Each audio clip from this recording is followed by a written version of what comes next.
The referees' controversy: why do officials seem to target Manchester United? In a match that turned heads and stirred passions, Manchester United faced Arsenal in a gripping showdown at Old Trafford. What should have been remembered as a pulsating Premier League fixture between two historic rivals has instead become a lightning rod for debates over officiating standards in English football. United fans left the stadium not just disappointed by the 2-1 scoreline but enraged by what they perceived as yet another example of referees conspiring against their club. The culprit in their eyes was referee Simon Hooper, whose contentious calls, or lack thereof, shifted the conversation from footballing brilliance to the integrity of officiating. Once again, the age-old question returned: why does it so often feel like referees have it in for Manchester United? A tense atmosphere at Old Trafford. The encounter had all the ingredients of a classic. Manchester United, under Ruben Amorim, came into the game with renewed energy, fueled by summer signings Matheus Cunha and Bryan Mbeumo. The pair added flair and attacking intent, but Arsenal quickly showed why they have re-emerged as title contenders. Their dominance paid off when Ricardo Calafiori ghosted into the box and powered home a header, silencing the home support.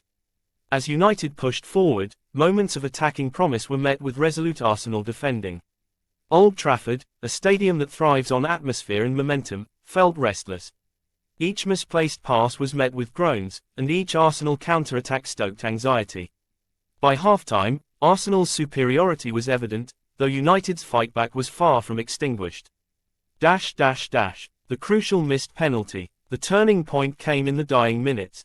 With Arsenal clinging to their lead, Matheus Cunha surged into the box, only to be brought down in a challenge that left the forward sprawling on the turf. Old Trafford erupted in a chorus of appeals, fans convinced they had witnessed a Stonewall penalty. Yet Simon Hooper waved play on. No intervention from VAR, no second look, just a simple dismissal of what appeared, to many observers, a clear foul. Arne Slot, the Liverpool manager watching from the stands, voiced what millions were already thinking: it was a clear penalty. I don't understand how the referee missed it.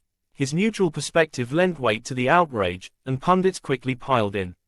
Television replays seemed damning, showing contact that would have been enough to merit a penalty in most other fixtures. This wasn't just a missed call, it was a decision that potentially cost Manchester United a crucial point in a season where every margin matters. Managerial and institutional responses. Ruben Amorim's post-match comments reflected the deep frustration within the club. We had our chances, and I believe we deserved at least a draw. The penalty decision was crucial, it could have changed everything. His words echoed not only the disappointment of the night but the broader narrative United fans have come to embrace, that referees hold them to different standards.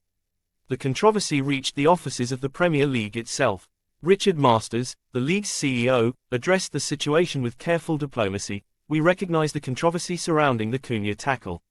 We are committed to reviewing the officials' performances and ensuring that the integrity of the game is upheld. It was a statement designed to calm tensions, yet for many fans it rang hollow. The perception, once cemented, is hard to shift. Referees are either incompetent when it comes to Manchester United or are subconsciously harsher on the club than on others. The bigger picture, a history of controversies. To dismiss this as an isolated incident would be to ignore a long history of officiating controversies involving Manchester United. From dubious offside calls to soft fouls ignored, United supporters can recite a litany of grievances.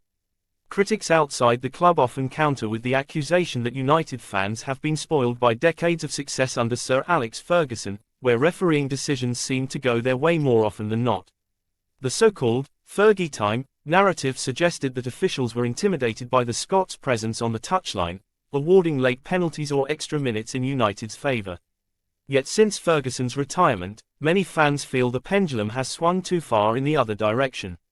Decisions that once might have been given to United are now consistently denied. Whether this is the natural balancing of perception or a subconscious bias against the club's stature is a matter of heated debate.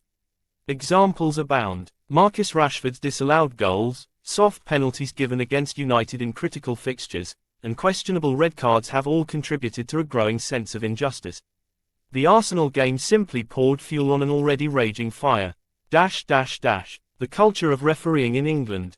Part of the issue lies in the broader culture of English refereeing.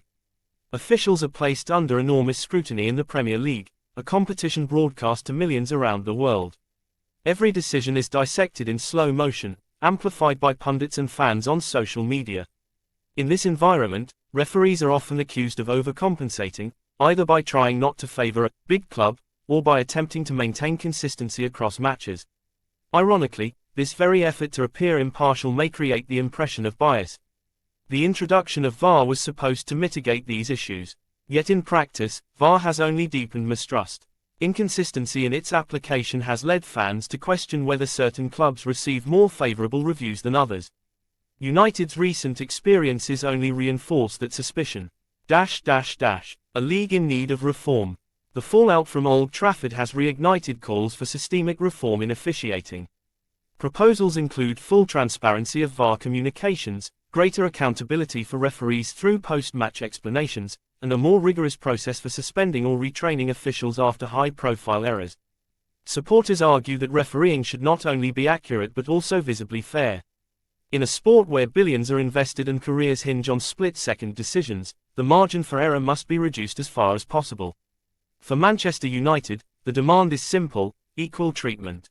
No favoritism, no vendettas, just the same standard applied consistently across all clubs. Looking ahead, a challenging season for United. The controversy overshadows what is shaping up to be a pivotal season for Manchester United. Amorim must rebuild confidence in a squad that already faces immense pressure. The psychological toll of feeling cheated out of points can weigh heavily on players, especially younger ones like Rasmus Højlund and Alejandro Garnacho, who are still finding their rhythm in the Premier League. Upcoming fixtures will test the squad's resilience. Can they channel the sense of injustice into determination, or will frustration erode their focus? The Premier League waits for no one, and with rivals strengthening, United cannot afford to dwell too long on refereeing controversies. Yet fans will continue to watch the officials as closely as the players. Every borderline call will be scrutinized, every VAR check debated. For United, the fight is not just against Arsenal, City, Liverpool, or Chelsea, it is also, in their eyes, against the whistle and the flag. Conclusion: more than a game. The clash at Old Trafford was more than just a football match. It was a microcosm of the ongoing tension between clubs and officials in the Premier League. Simon Hooper's performance, whether viewed as an honest mistake or evidence of deeper bias, has reignited one of English football's most enduring debates. For Manchester United, this is about more than 3 points. It is about respect, fairness, and the belief that football should be decided by players on the pitch rather than by questionable calls from the referee. Until the Premier League addresses these concerns with meaningful reforms, the suspicion will linger: are Manchester United being treated differently by the men in black? One thing is certain: the discourse around refereeing, fairness, and Manchester United is far from over.